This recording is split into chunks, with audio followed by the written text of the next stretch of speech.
What's up, everybody? It's your boy Will Carter and welcome back to my YouTube channel. If you guys are new here, welcome to my channel. Before we go any further, make sure if you're not subscribed already, you are hitting that subscribe button and turning that bell notification icon on so you get alerted each and every time I make an upload. Why are you missing it? And if you guys want to check me out off of YouTube, you can check me out on my social media, Instagram at I'm Will Carter. And while you're there, you might as well just check out my business Instagram page at Queens of Garden and go to queensofgarden.com to shop the winter 2022 collection. It's almost done. She's almost gone. She's gonna retire. Retire is not the right word because she'll be back at the end of this year. But anyway, get her while she's still here because those same fragrances may not be available, okay, sister? Okay, before we jump into today's video, I gotta give a product shout out. It's not sponsored yet. We're not that big. We'll get there. This is my new printer, the Canon TR4720. Is that 4720? It is, okay. I definitely needed a printer really badly.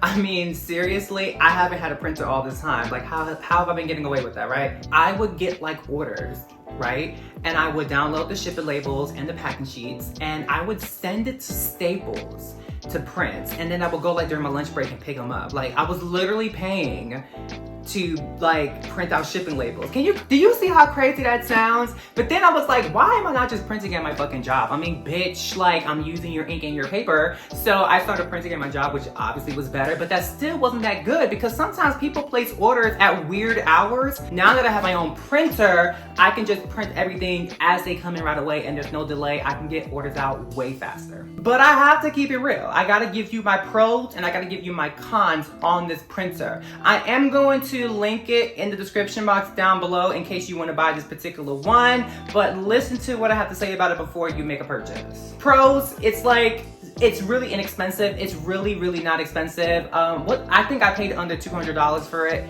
and for the price, I think it does what you need to do.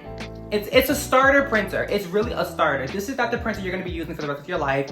You're buying her temporarily until you get an upgrade. She's really just here as like a placeholder for now, right? She does print in color, she scans, she has a document feeder in the flatbed. I don't give a fuck about a flatbed. I need the feeder.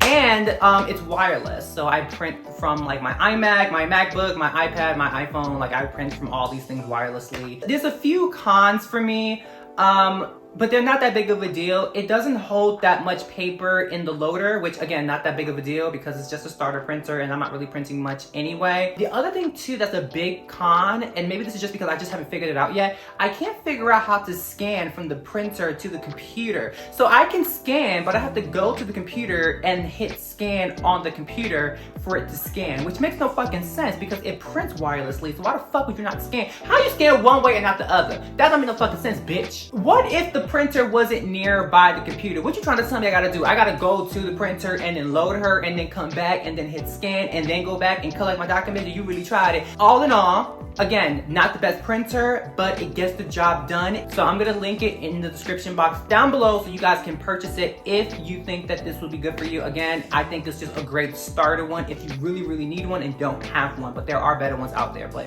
when your business is new, ain't nobody trying to drop $400 on a printer. Like, just give me something that prints. Okay, so now let's focus on the mission for today, and you guys are not gonna fucking believe it. I've done it. I have went and purchased Paraffin Wax from the Flaming Candle. Can you believe that? Y'all know I love my Cocoa Soy 93, but I want that hot throw to punch that bitch in her face. That's what I really want. And you're just not gonna get that with like coconut wax and soy 10. You're just not gonna get that. Even with the petroleum byproducts. I still don't know what that is. And what the fuck is that? I'm so distracted in this video, y'all. However, I am not giving up my soy 10 because I love her so much for more than one reason. I love the temperatures that I can work with. I can just heat it as hot as I want. I don't have to wait for it to cool down to get a, to get a good mix of the fragrance oil and the wax. I don't know if the paraffin wax operates that way because I didn't read the instructions. And bitch, I'm not gonna read the fucking instructions. I'm gonna be blending my soy 10 with the paraffin wax. I'm gonna be doing a 70-30 blend because I'm not ready to give up my soy 10 just yet. But hopefully, using the paraffin might help produce that type of hot throw that I'm really trying to go for, you know? The hot throw was good before, but again, she gotta fight you, bitch. So let's not waste any time. Let's go jump and make a fucking candle with the new paraffin wax that I got. I'm gonna talk all about the paraffin wax as we transition, so let's not waste no time. Let's transition. Come on, let's go. Okay, so you know we gotta start off showing the actual wax, right? So you know I'm not lying, I really got it. Okay, look, this is the IGI 4630 paraffin wax. If you guys are wondering why I went with this one, it's because it's the first one that I saw when I went on the website. There's no science behind it. But look, I want to do a comparison, right, between the soy 10 and the paraffin wax. Look how different they are in color. The soy 10 looks like it got blood running through her veins, and the paraffin is given, I'm very translucent. If I wasn't so thick, you'd see right through me, but I guess it's fine. So as I mentioned before, I'm going to be doing a 70-30 blend. The paraffin wax is going to be 70% because since we need to see how she performs, and this video is all about her, she needs the bigger bulk. But you know I'm not giving up my soy 10, bitch. So sister, let's not act like the soy 10 does not be put in this candle. Okay, so I'm making a 8-ounce candle with a 10% fragrance oil load, right? So I'm going to be using 5.09 ounces of the paraffin wax and 2.18 ounces of the soy 10. Together that gives you 7.27 ounces of wax. And because I'm using a 10%, I'm going to be using 0.73 ounces for the fragrance oil. If anybody wants me to explain the math breakdown, bitch, guess what? Because it's not happening because I don't like that math. Okay, let me say something. I learned the math like one time and I put it in a formula on a spreadsheet. So I just plug in numbers and it does the work for me because I hate the math part of it. So if you need to learn it, you ain't gonna learn it from me, at least not in this video.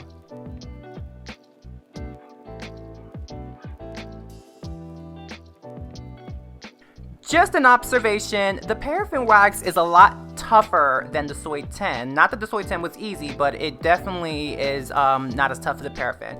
And it feels very weird. You know, it almost feels like Vaseline. Interesting, right?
The fragrance oil I'm going to be using for today is called Caribbean Salsa, and it's by Pro Candle Supply. If you guys have been following me or you've checked out old videos, you'll know this is the very first fragrance oil that I purchased for my candle business, and I never used it. I only used it for testing. But here's the truth about Pro Candle Supply and this fragrance oil. It does not give you a good hot throw. It just really doesn't. So I used this for testing, and if the wax actually gives me a good hot throw with this fragrance, I know the wax is on point, on the right track. Also, I'm going to be wicking with the Eco 12. I don't know if the Eco 12 is going to be the correct wick. It is the wick for my Cocoa Soy 93, so I'm just using it as a starting point. And depending on how the wax performs with this wick, it'll tell me if I need to wick up or down. I'm almost positive I'm going to have to wick up to an Eco 14. Just educated guessing here, but I'm pretty sure. Also, one other thing that I want to make very clear too is that I don't seal my vessels when they're just being used for testing. You guys may remember this from my previous video trying to make a purple vessel. When I'm testing, I don't waste sealer, I don't waste varnish, I don't care about like seepage or anything like that. So we're just gonna wick her. And once that's done, all that's left is to sit and wait for the wax to melt down and heat up to the temperature that I'm looking for. But first, I want to explain to you guys my thought process behind why I refuse to read the instructions for the paraffin wax. Okay, here's my thing. If a wax or wax blend doesn't conform to my way of working with it, then it's not the wax for me. Basically, I heat my wax up to 185, 190, 195 in that range. I pour my fragrance oil in immediately. I stir for 30 seconds to about a minute, and then I pour the wax into the vessels immediately after that. There is no waiting. There's no letting the temperature drop. I don't do that.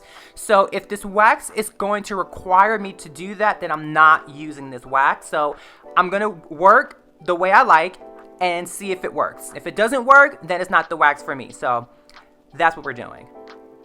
And after giving it some time and letting it heat up, I check the temperature and I get 194 degrees. Like I said, y'all, if the paraffin wax is not built to work at this temperature, I'll kill her. So she better work.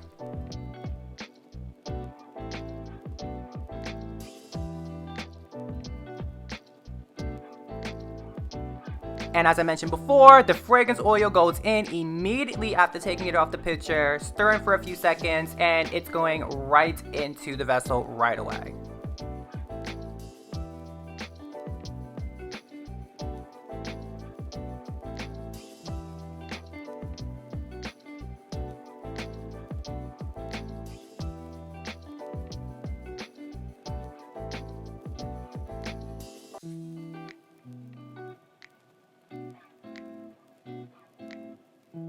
Usually I let my candles sit for 3 days before I do a burn test, but the one thing that I did read about this paraffin wax is that you really have a 24-hour turnover time, right?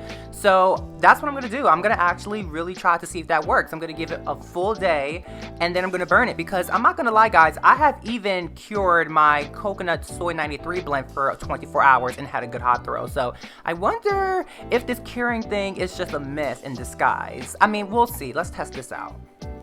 Okay guys, it's been a whole full 24 hours. I'm lying, it's been just like a day, but I'm close enough, right? So here's how it looks. I think it looks pretty good.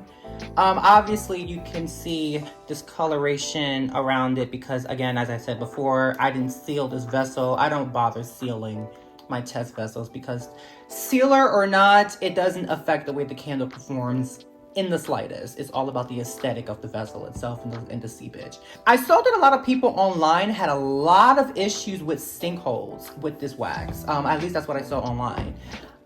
Clearly there's no sinkholes. This actually doesn't look any different than any of my other candles, to be honest. The color, everything is pretty much identical to how it's always been. So I'm really happy. Maybe that's because I did blend it with my soy 10. I'm wondering if maybe that kind of helped it out a little bit. Also, I'm using an Eco 12. As I mentioned, I don't know if the Eco 12 is the right wick. So if it's the wrong wick, I'm gonna have to test it again because I'm not gonna get the right hot throw if I'm using a wick that's too small. So I'm hoping that the wick is at least good enough to give me an idea of how well the paraffin soy 10 blend performs together. I like to keep my wicks cut a little tall. You know, I think sometimes we get a little too, you know, scissor happy and cut that bitch way too low, ho. Oh, bitch. All right, first of all, okay, Flame, calm the fuck down. You gonna get there. Bitch, light. So I'm gonna let this burn for about an hour and then we're gonna come back and see what she looks like, and I'm gonna let you guys know how the wig is performing and also let you guys know if I'm getting a good hot throw. So let's see what happens in an hour. We'll be back. Okay guys, it's officially been 1 full hour and here is my melt pool. Oh, you cannot see that bitch. So I'm thinking that the Eco 12 actually might still work. I'm wondering if it's the soy 10 that really brought down the melting point of the paraffin wax, or again, maybe I didn't read the fucking instructions. But this is why I don't need instructions, because sister, it works. Okay, let me just give you guys my thoughts. As I mentioned, it's literally been less than 24 hours, which is not usual suitable cure time for a candle. But I gotta tell you guys, I am thoroughly impressed. So I do get a hot throw. Now it's not like the craziest, wildest hot throw, because A, she sucks, and it's only been 24 hours, less than. I can only imagine what this will be producing if I let this sit for like another day or two.